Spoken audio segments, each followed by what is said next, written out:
Thank you, Gilbert, for that beautiful, beautiful prelude. It's beautiful music. I think I heard some of Tony Bennett's songs in there, if I'm not mistaken. Thank you, Gilbert. Well, welcome everyone to Miracle Center for Spiritual Living Sunday morning service. My name is Lynette Horn, and I am your practitioner for this morning. This morning's service is July 23rd, 2023. Just a reminder, our monthly theme, Speaking Truth to Circumstance, and our weekly topic title, The Wise Warrior. So, just a quick note, Miracle Center for Spiritual Living is located let me see the address. I don't know it by heart, if it's on here. Anyways, we're located in Cleveland Heights, Ohio. I'm not finding it on the program right now, but thank you for joining us. So if you would just turn within and join me in the invocation for this morning's service. So, just taking a deep breath in and center down to that peaceful place, that still point center. And right here, right now, we recognize the presence of God, divine spirit, the one source, the first cause, the all in all, the all that is. This is our God. And this God is everywhere present. This God is all around us. And this God is within us. And so we unify ourselves with this God. In this holy instant, we are here and we are open to receive new messages, divine messages in divine order, to bless our lives and to bless Miracle Center for Spiritual Living and to bless our world and our beloved Mother Earth. So just giving thanks for all this goodness, giving thanks for all of our sacred, beautiful blessings, giving thanks for our divine spirit, giving thanks for the recognition that spirit is right where we are. And so, I release this prayer into the law of the mind of God, knowing all good things are in effect, blessing this morning's service and blessing us all. And so, together we say, and so it is. Amen. Amen. Okay, well, turning to the bulletin right now, this monthly theme summary here, speaking truth to power. Spirit is the only power. What people really mean when using this phrase is speaking to control our circumstances. Circumstances are never the truth. Let us free ourselves from cultural conditioning, and in doing so, we free ourselves from reaction into our authentic action. When we do this, we become a spiritual warrior. And the affirmation for today, I stand in the power and wholeness of a spirit that I am. So let's say this together. Repeat. I stand in the power and the wholeness of spirit that I am. Okay. And the science of mind point of view. We all can perceive many things that need to change in the world, but the out there is always a reflection of the in here, whether individually or collectively. As Einstein reminded us, we can't solve a problem at the level of consciousness that created the problem. So we must change our thinking, our consciousness, our perceptions, and our beingness, our perspective. If we want to change, if we want to see change in the world, it is good to remember that we don't change the whole thing all at once, immediately. But as we change how we see the world, we will change the world. Edwin Gaines advises us to find our divine purpose by looking carefully at the world and pick out one thing that we feel needs transforming, something that would be fun for us to get involved with, repairing, shifting, restructuring, fixing, and perfecting. Notice fun, quotation marks, the spiritual quality of joy. If we bring a consciousness of martyrdom and sacrifice, we will color what shows up. And next, we make 100% commitment to the healing of the situation. We bring the principles of being spiritual beings, consciously manifesting something fresh and new. Principle is not bound by precedent, and neither are we, unless we believe we are. Whew, that's good. That's one of my favorite quotes from The Science of Mind is principle is not bound by precedent. So I just try to remember that. So right now, we're having a song called You're a Blessing in the World by Karen Drucker. That song is beautiful. Thank you, Reverend Teresa, for bringing that to us. I loved all the video, all the nature. So beautiful. And I think now more than ever, we need to turn our attention to nature. It's such a beautiful teacher, and we are all one on this planet. And we need to all show up and have reverence for the beauty that is already here, and protect it and love it. So anyways, thank you, Reverend Teresa, for that song. And so now it's time to hear Reverend Teresa, what she has to say on the subject of the wise warrior. So Reverend Teresa, let's all welcome Reverend Teresa she's either from Georgia. She's in Georgia? Okay. Welcome, Reverend Teresa. Thank you, Lynette, and thank you for making those beautiful comments. Yes, we live in a beautiful world. This is so true. Good morning, Miracle Center. Good morning. Well, as you can see, I am again at home on Zoom in the beautiful state of Georgia. And I am glad to be able for us to be together this way, even though some of us are miles away. We are not apart. We are not really separate. Lynette even said we are one. It is only appearances that we perceive that we are separate in physical form, because we know that in spirit we really are one. We are a part of the whole, not a part, but a part of the whole. And thankfully, we have this technology to connect us, because we do live in an interconnected physical reality, a world of form, our manifested universe. And thankfully, Spirit has a way of providing us with the means in a way that we can come together no matter how far away that we are.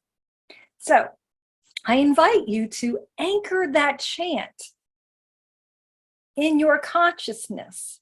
that chant that says, I am a blessing to the world.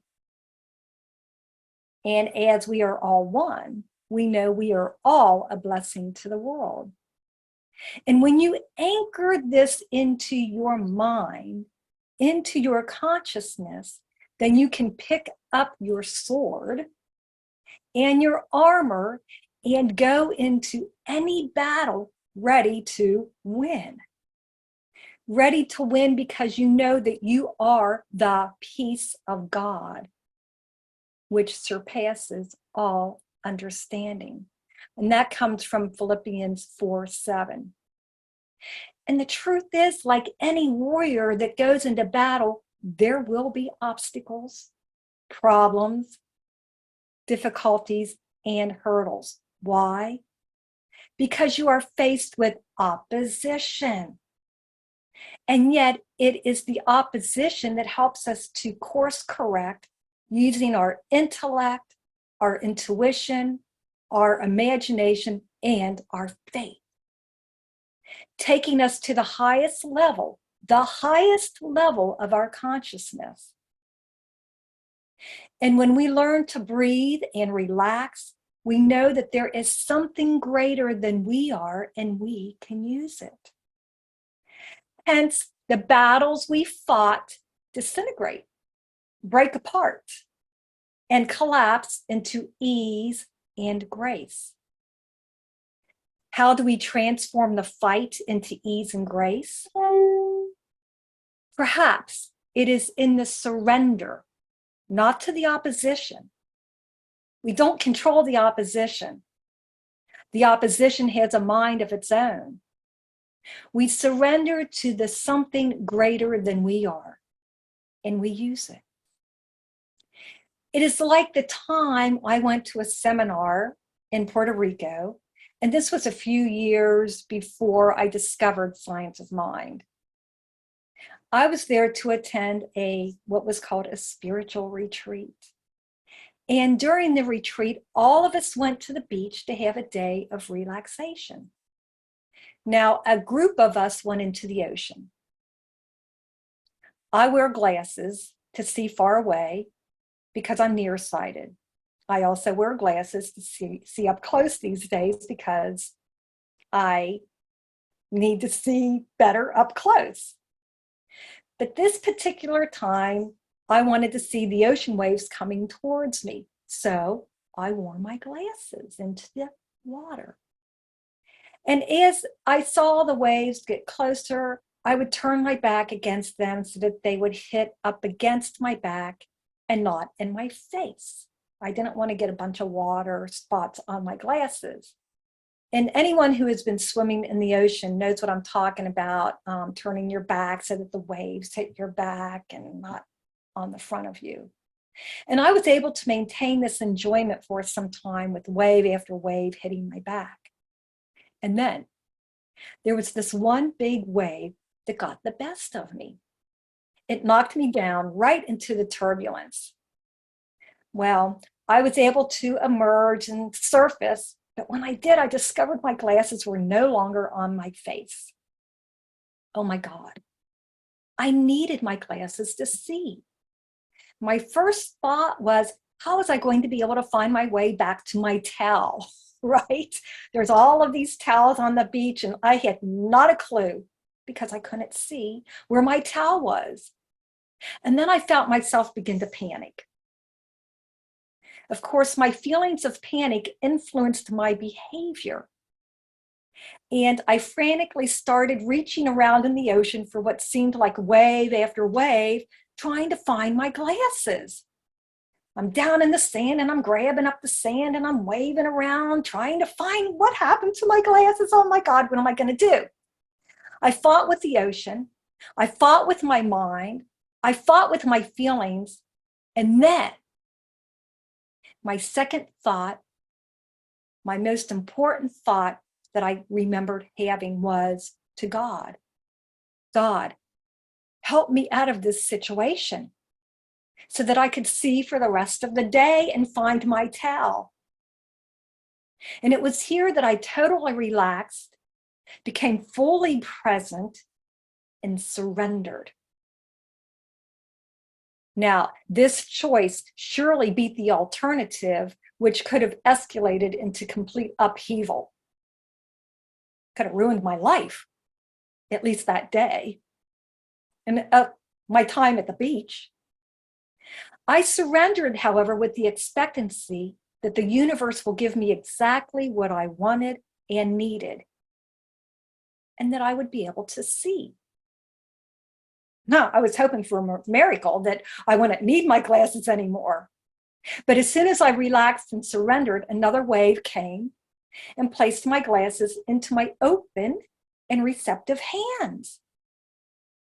Now, what do you think my third important thought was then? Thank you, God. God did lead my glasses back to me so that I could see.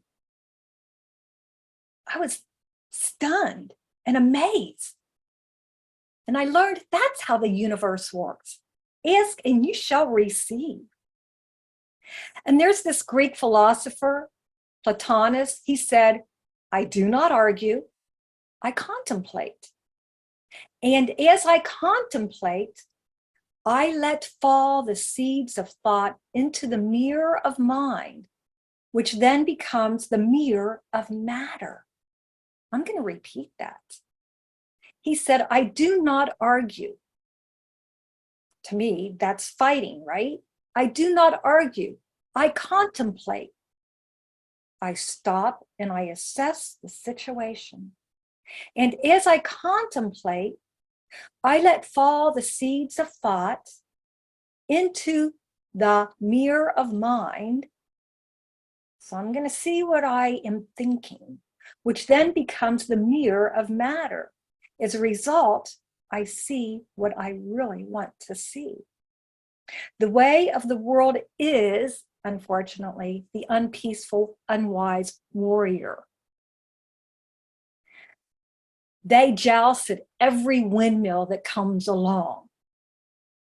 However, the wise warrior is already anchored in peace and in poise. And that's exactly what I did when my glasses showed up. I anchored myself, I surrendered myself into that peace and poise. A peaceful warrior is focused on what needs to happen without needing to fight. A peaceful warrior recognizes and acknowledges the divinity within and knows to recenter into that oneness, that divinity within, that God energy. The peaceful warrior is then at peace. You, too, are the peaceful warrior when you surrender to the divine one within, becoming unrelenting. Be relentless in your intentions and your heart's desires, no matter how big or how small. God doesn't look at the size of your desires. If you desire it, God always says yes. Become the peaceful warrior. Ernest Holmes says, one alone in consciousness with the infinite constitutes a complete majority. Be the light. Be the way shower. Be the one. One alone. You, with your consciousness alone, changes the complete majority. It's like the butterfly effect. And guess what? The majority wins every time. Affirm what Plotinus said. What did he say? I do not argue, I contemplate. Remember, he said, I do not argue, I contemplate. And it was one of Holmes's great teachers, Thomas Trower, who taught that the universe creates by contemplation. The universe creates by contemplation. And if we are like a drop in the ocean of the universe, we also create by contemplation. The collective consciousness has taught us to jump up and down, yell and scream, and communicate outrage over situations. Like I started when I was thrashing around. That's exactly what I was doing in my mind and in my behavior as I was frantically splashing around in the ocean waters. I was doing what everybody else would do, right? While this may feel righteous, panic, hostility, and hate are feelings we all think we need to act out to accomplish our goals. We want to yell, we want to be heard, we want to get exactly what we want by raising our voice. However, these feelings have proven largely ineffective and can lead to dire consequences. And if you want positive and effective change, begin within your own mind and make it fun. If you're having fun, then you're loving. Edwin Gangs advises us to find our divine purpose by looking carefully at the world and pick out one thing that we feel needs transforming. One thing, something that would be fun for us to get involved with. As Lynette read to us earlier, she said Edwin Gangs said pick one thing to get involved with. Something like repairing something, maybe shifting, restructuring, fixing something, perfecting, paint something, dig a hole maybe, plant a tree. It doesn't have to be big, the tree. You could just put the seed in there. So it could be something small. So when you plant a tree, and one seed at a time, it creates a forest. And yes, change does manifest in the outer, but it begins in the inner. We always like to say it's an inside job. And the truth is, it is an inside job. Making war on the outer circumstances just empowers those circumstances. And as religious scientists, we know there is one power that behind and within all the circumstances, no matter how ugly, there is a divine presence, the silver lining behind the cloud. When we commit to seeing things differently, we can then create differently. So the wise warrior takes a step back, centers themselves prior to entering the disagreement, the dispute, the battle. Centering gives us an opportunity to look past the appearance of things and see the core reality that is present. We're not looking into the future. We're not looking into the past. We're being fully present. And once we can see that core reality, then we can coax it forward and shift the situation. Hopefully without bloodshed. Instead of getting angry, distraught, or falling into panic over situations, you might want to ask, what do I want to see here instead? What is Spirit's highest idea here?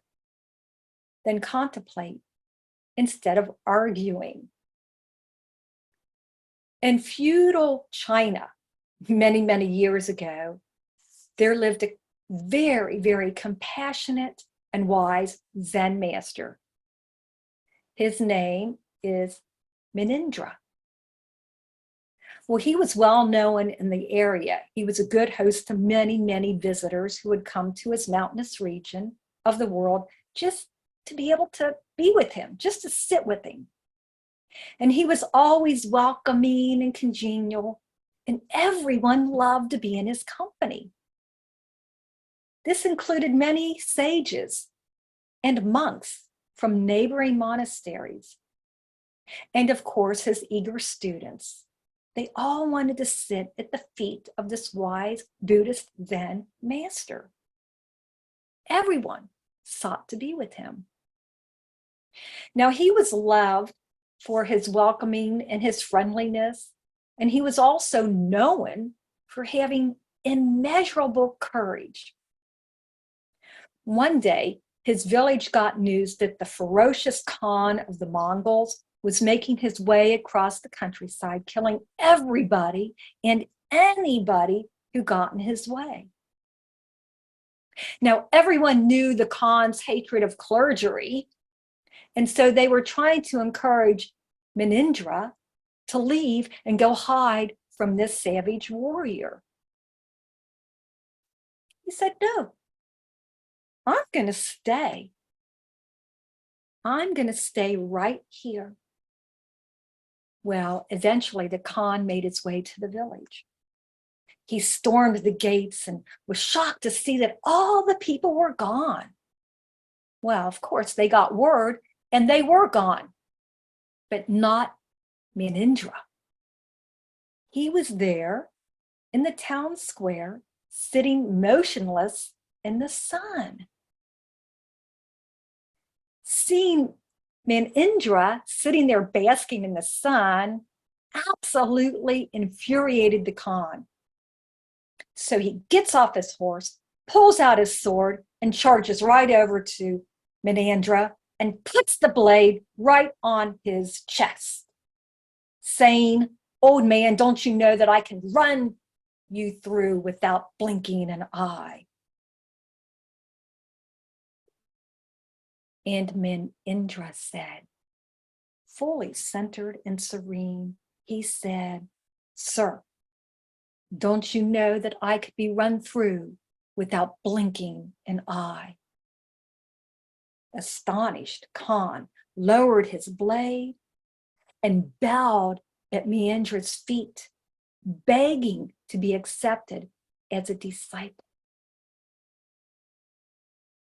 Now, there's three things happening here. First, frightened and scared, the villagers ran for their life and hid. Conflict is conflict because we don't know how to relate to a perceived threat in a way that enables us to feel safe and okay. So we typically run. The idea of embracing conflict and opposition feels unnatural, even frightening. And one of the most uncomfortable feelings is not knowing what to do or how to be when a situation looks and feels scary. Second, we witness defenselessness. Defenselessness is the heart living from wholeness, recognizing one power. The fearlessness of the compassionate and wise Menindra embodied courage.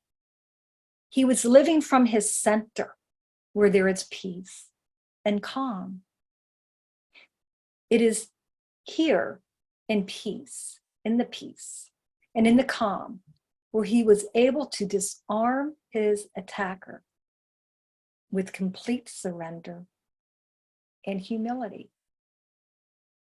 And third, yes, we witnessed the disarmament of the great and mighty Khan, the fierce and the ferocious warrior who used intimidation and might to get his adversaries to submit. However, we see disarmament in the blink of an eye, and this is where conflict is resolved. In that gap of defenselessness and surrender, in that place where there's peace. The great and mighty Khan was able to see the power of surrender, of the defenselessness, and the great wisdom within the compassionate and wise Menindra.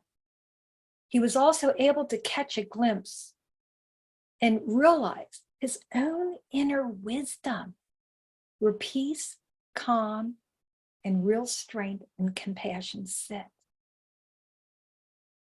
He became submissive to that which is greater than his little ego self. When you let your light shine, it helps to illuminate others' light so that they too can see the beauty and the gift that they are, the blessing that they are to the world. So we too can embrace the conflict and opposition from our center. Embrace conflict is an opportunity to face our fears, to learn about ourselves, and to grow as individuals. The only thing that stands between you and your peace and calm is your fear. A fear of conflict, a fear of opposition, and a fear of obstacles. Conflict is good. Obstacles are good. Opposition is good because it is here that you can see the opportunities waiting to be discovered.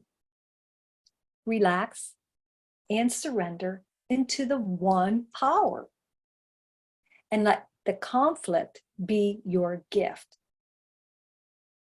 It was the great mystic Emma Curtis Hopkins that stated, "I will tell you that between you and your good, which belongs to you and which you ought to have, is your idea of the absence of good." I'm going to repeat what she said. I will tell you that between you and your good, which belongs to you and which you ought to have, is your idea of the absence of good. Let every situation be a gift for you to become a shapeshifter, a game changer, a peaceful warrior. Let your light shine in every situation. There was a, I don't know if you all might remember, there was a book that was written and well read. Dan Millman was the author, and he wrote a book called The Peaceful Warrior. He created a character he called Socrates. Well, of course, Socrates was going to be the great divine teacher in this book with a name like Socrates. But the story is about a young man whose name is Dan. Well, written by Dan Millman. Is it a book about him? Kind of, yes. It's a book about how he set out to find answers and meaning to his life. Socrates, with his lectures and the ability to give Dan visions, Socrates teaches the young man a few things. One is that the mind is the source of dissatisfaction, and that to become truly happy, you must stop trying to figure the world out and instead learn the difficult discipline of living in the moment. This will help you to be healthy and free. Be fully present, center yourself, be that peaceful warrior, right? And two, don't take for granted what you can do. Don't be sloppy with your life. Devote your life to a higher purpose, like what Edwin Gaines said, find a purpose. Devote your life to a higher purpose in the way of service to others. It's the service to our world, to your spiritual community, to yourself. See, a warrior doesn't give up what they love. The warrior finds the love in what they do. Fall in love with who you are. Fall in love with what you do. And three, a peaceful warrior is a humble, courageous, and compassionate soul, like Menindra. Humble, courageous, and compassionate. Be friendly. Give a smile. The peaceful warrior masters discipline and channels his strength and his energy. A warrior has a deep understanding of himself. Contemplation, know your thoughts, meditate.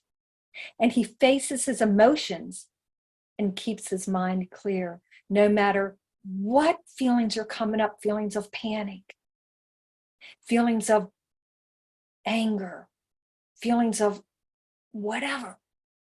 Find your peace and clear your mind. Here's the scoop. There is another writer, Amon Matwain.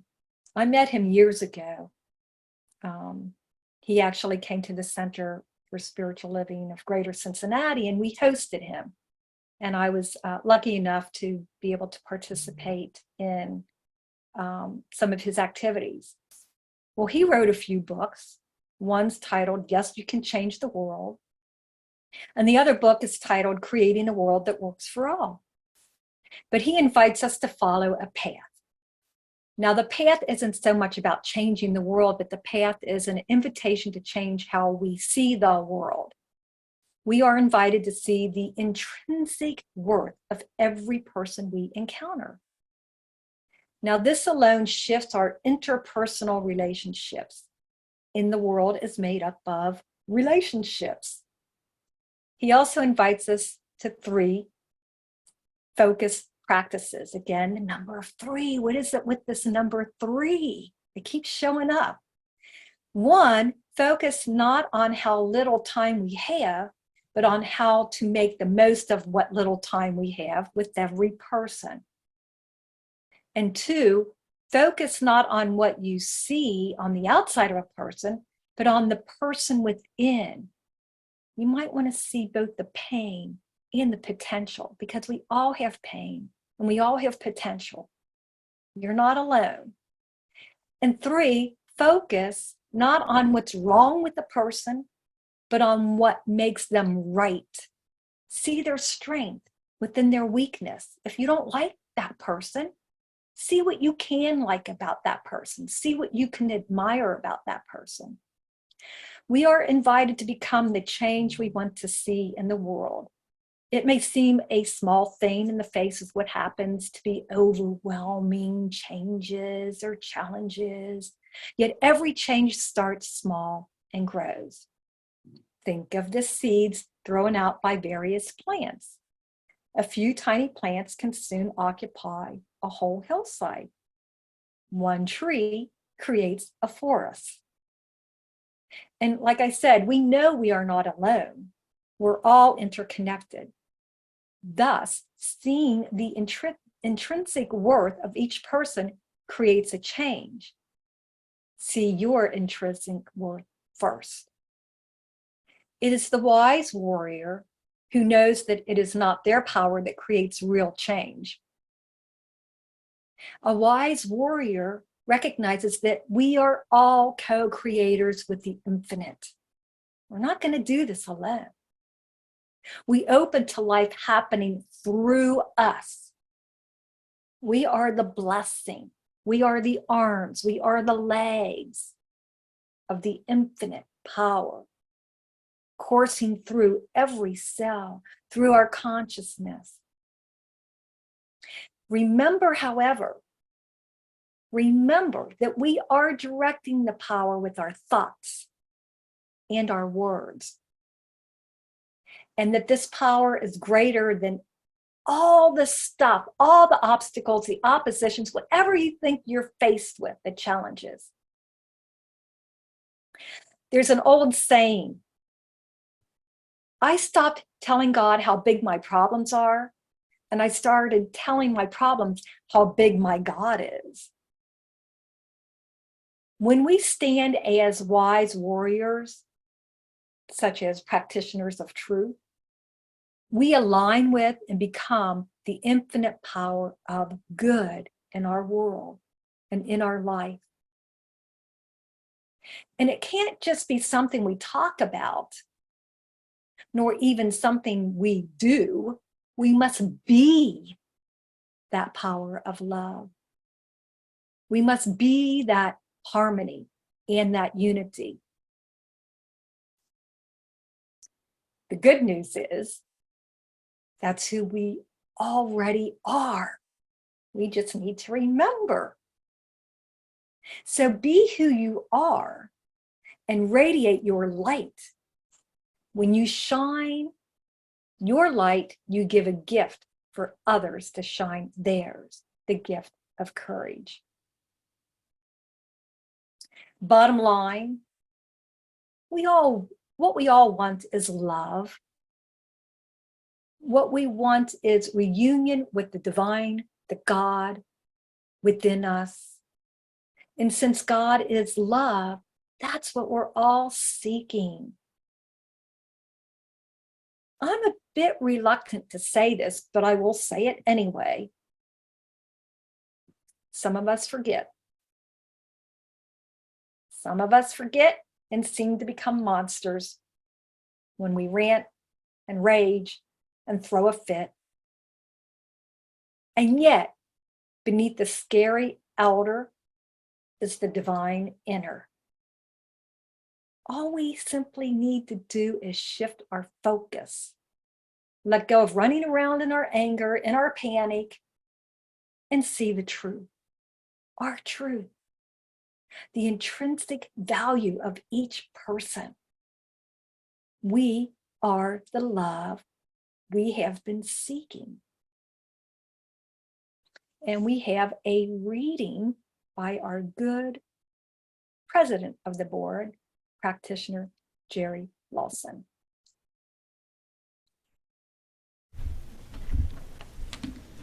Good morning. Good morning.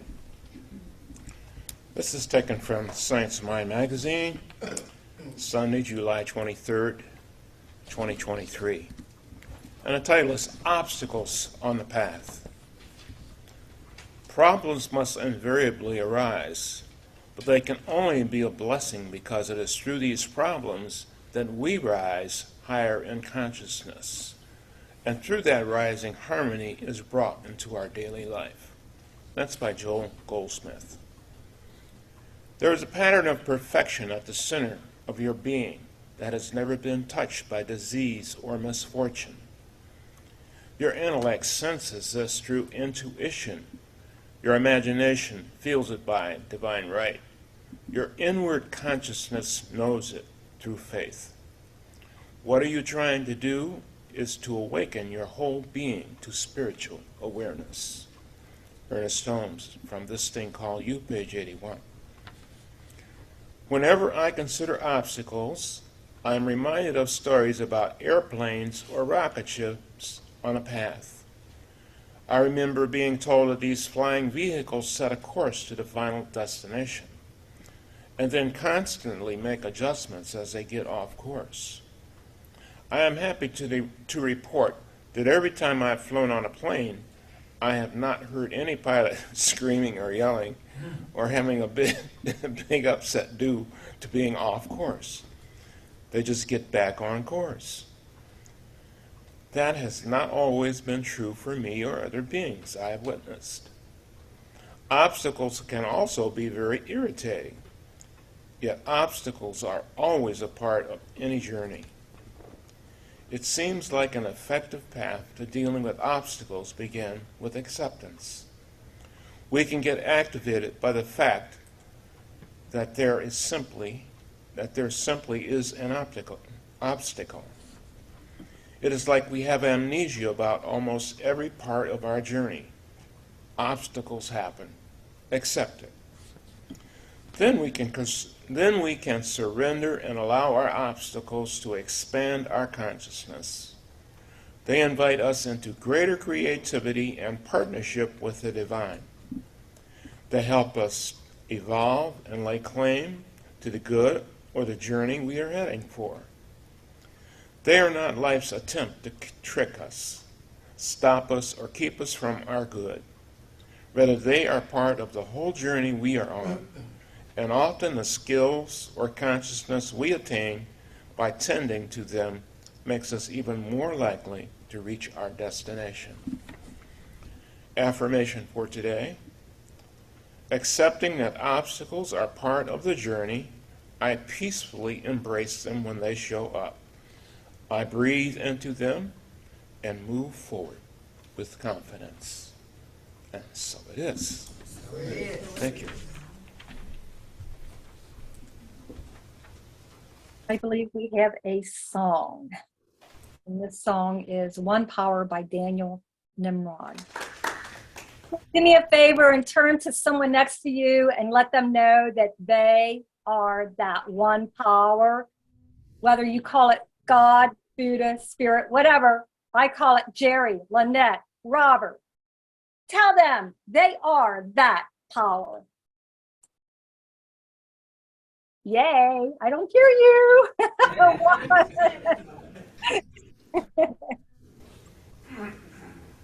So here's the beauty of it all, right? We can no longer hide in our little caves of safety. We can't. The world is too interconnected in form, mirroring the interconnection. We are all in being. When we stand up against the monsters, and yes, we can all be monstrous, we find that the monsters are really within each of us, outpictured outside of us. It's not really within us, but we create those monsters. And just as the Hindu idea of Indra's net, where we are all jewels at the interconnection of strands of the web of life and all mirror all, we find that we really are interconnected. Again, the beauty is that as each of us change, all of us change. Whether we perceive it or not, we're changing. And like the bamboo that takes years of tiny growth before it bursts forth in massive growth, our willingness to be agents of spirit, wise and peaceful warriors. We are practitioners of truth. We create positive change. Keep in mind, it may not happen like an overnight success as fast as you would like to see it. You know, our little ego wants to get in the way and said, I want it now. But it is happening. Our only question is, will we take up the cause? Will we raise our sword and be participants in the evolutionary change being called forth? Will we wear that armor and be that peaceful warrior and go within where the change really happens, where the change really takes place, and then outwardly picture it? Or will we pretend that there's nothing we can do? Will we pretend that there's nothing we can do and hide like an ostrich in the sand?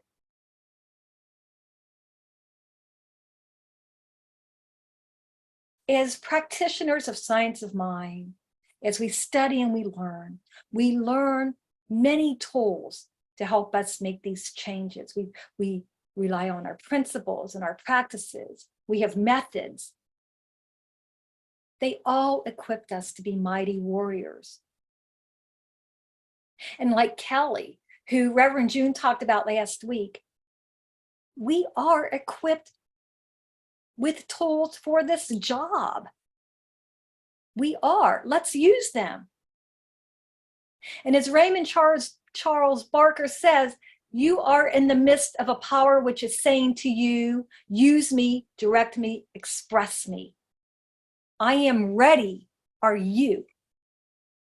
We're going to take this into a quick prayer, and then we've got to close out the service, but just join me in a quick spiritual mind treatment, knowing that there is only one power, one divine source that is sourcing all beings, knowing that there is love, peace, and joy, courage, wisdom in each and every individual, shining forth to shine the light and make this world a brighter place.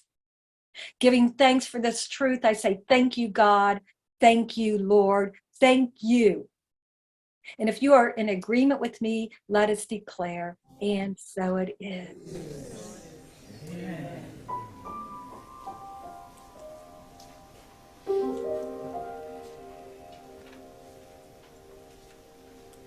couple announcements? Oh, yes. Just want to announce that, well, there isn't any printed, but I know that there's, let me think. The statue raffle.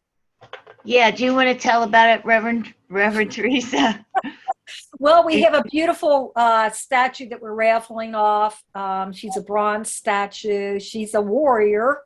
And I believe we have she's right over there by the piano in the picture there. And it's $5 a ticket. I think you can get them online. You can get them in the sanctuary or the bookstore.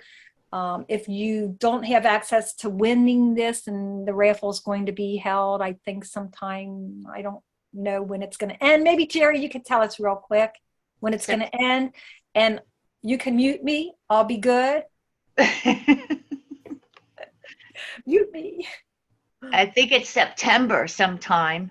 Oh, September. Okay, I couldn't remember the date.